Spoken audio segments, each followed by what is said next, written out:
Welcome, everyone. It's wonderful being with all of you in this new way.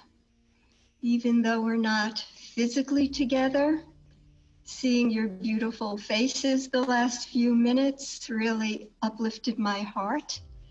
And I feel that we are together on a very deep and profound level.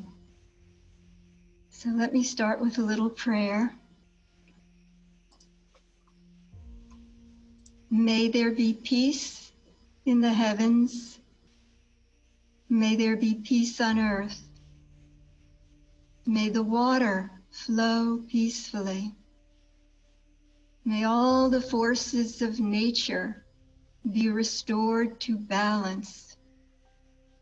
May all the creatures be peaceful. May all the people from all faiths and nations learn to live together harmoniously as one universal family. May peace, peace, peace prevail on earth. So I've been asked to speak with you on the topic of finding peace in times of chaos. I think we all know what chaos is right now, quite clearly. So the question is how to find peace in the midst of what we are all experiencing. I think we all are wanting a return to normalcy, stability, knowing that our loved ones are safe and healthy, and feeling like we're not alone, that we're together. And I'll start with a quote by Swami Satchidananda. Do your best and leave the rest. So what does that mean? Follow the advice that's being given you by your government, by health officials. Do the best you can, and then put worry and fear aside. One thing about worry is if you can do something about a situation, why worry? If you can't do something about a situation, why worry? Worry serves no effective purpose. There's a proverb that goes, worry is like a blind man in a dark alley looking for a black cat that never existed.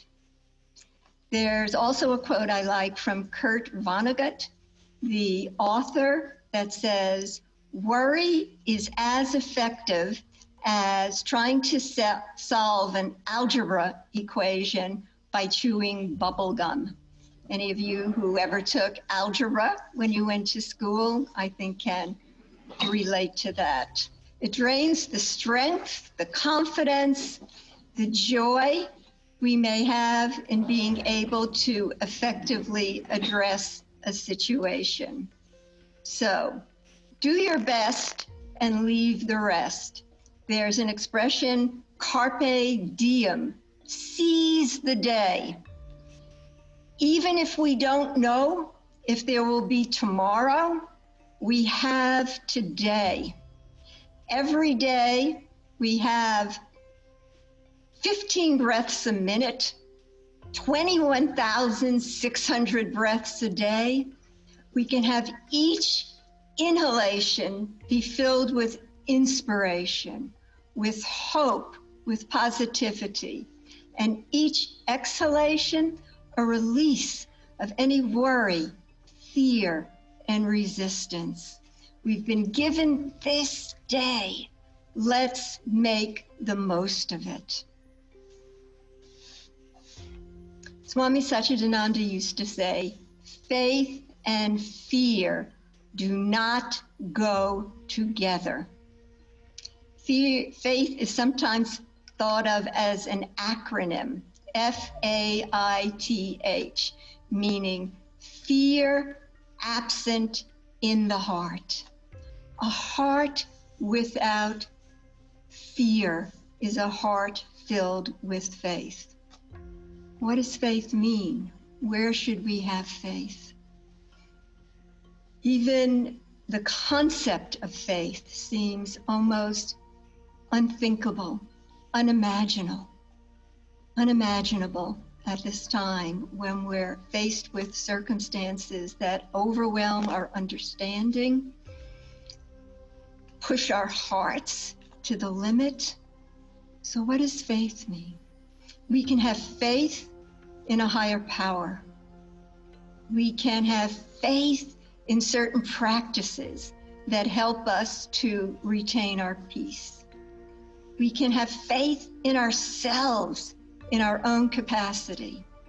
We can have faith in one another, knowing all the support that we have received from one another over the years. Or we can have faith in the ultimate goodness of the universe. Faith that by coming together, we will indeed have a positive outcome from all that we are collectively undergoing now. And I would say if faith isn't something that naturally is present in our hearts, we can use our will to choose faith. Choose faith. People speak about wearing rose-colored glasses. Well, every morning when we can get up, we can pick up imaginary faith-colored glasses and put them on. We can predispose ourselves to see through the eyes of faith. We all have our own preconceptions, our own temperament, our own mindset that colors the way we see the world. Right now, I think for each of us to help even move this situation to resolution, it's so important to cultivate a positive mindset within. We've come to the situation that we find ourselves in my feeling, due to our collective negativity in the form of greed, in the form of violence, in the form of polarization that has for years now disrupted our politics, economics, our society, our religious life, everywhere. Even the earth itself has been thrown out of balance. So what we need now, more than anything, is for the spirit of positivity, of hope, of kindness, of compassion, of love to fill our hearts and then flow to one and all. If we created something, we have the power to create something else. We are so much more powerful than we realize. It makes me think of a story that I once heard from an early incarnation of the Buddha. In this story, he was born as a little wild bird in the forest. He was a happy little bird. And then one day, a storm came and a bolt of lightning hit a tree and set it on fire. And pretty soon, the whole forest was ablaze. So the little bird ran all over, flew to creature, telling them, go to the river, go to the river. The forest is on fire. Save yourself. And many animals made it to the river to safety, but many could not, and they were choking, trapped by the flames and the smoke.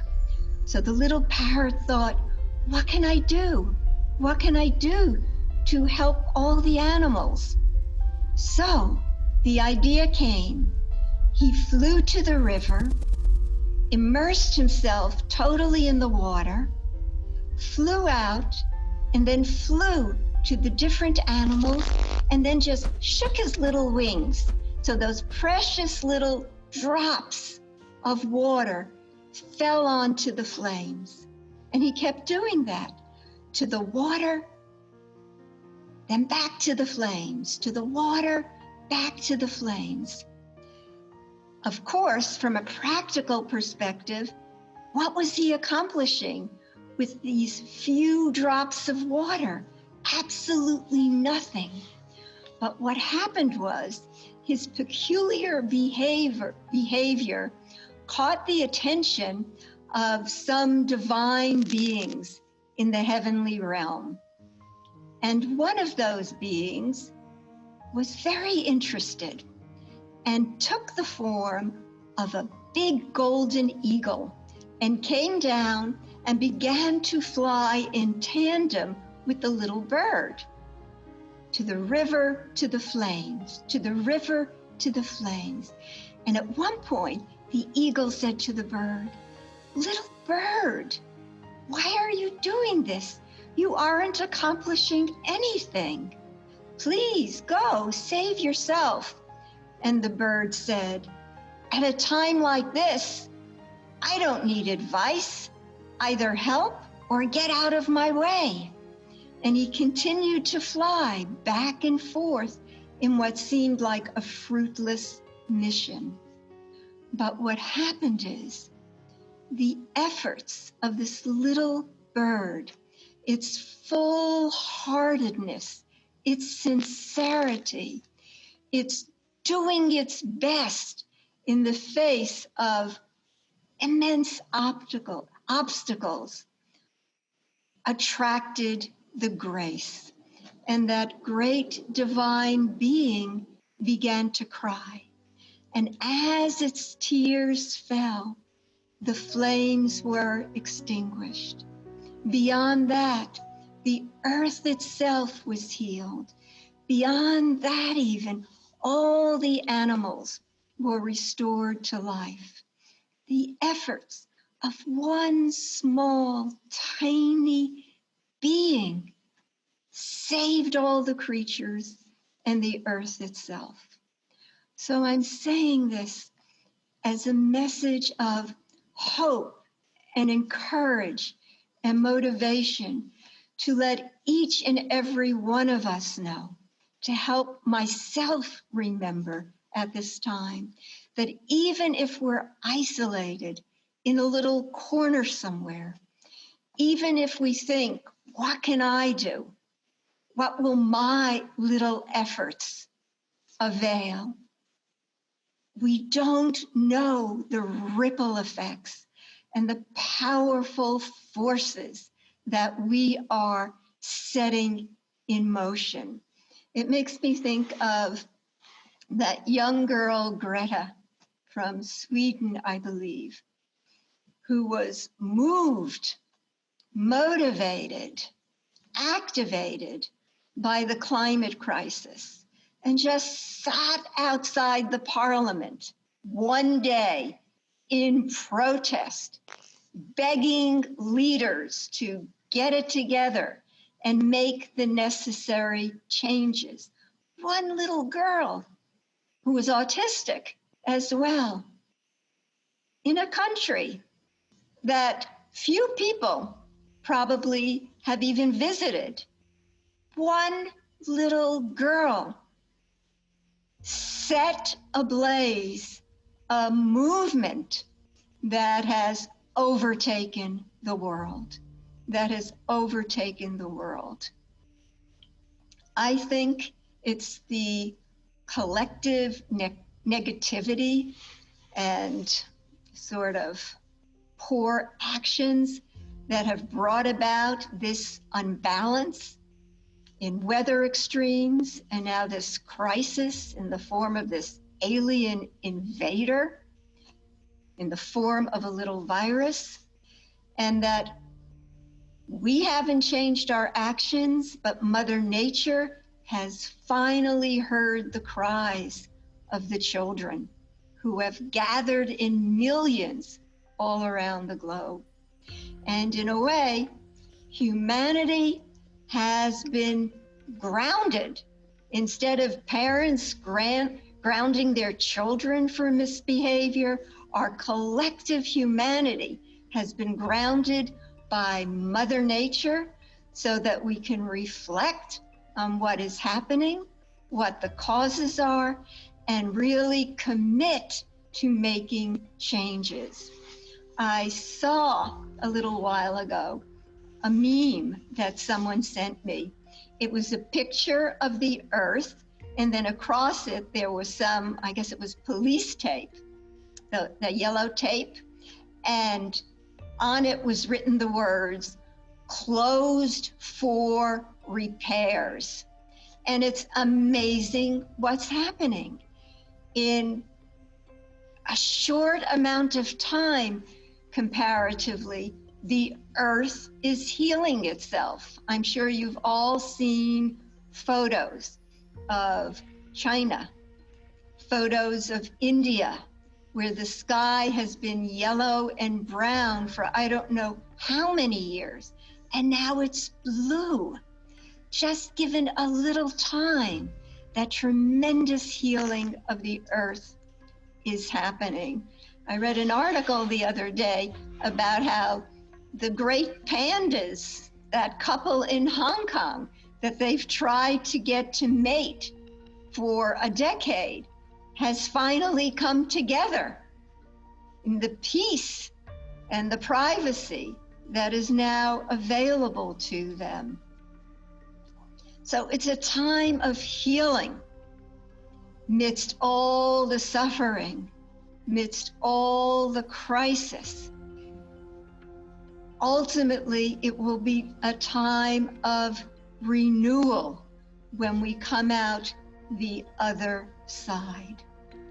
So we can stay strong in the faith that ultimately we will prevail, we will surmount this challenge, we will find solutions, and we will move forward stronger and acting in a more righteous way with greater gratitude and love in our hearts for what we have in one another and in this beautiful world that's been given us as our home.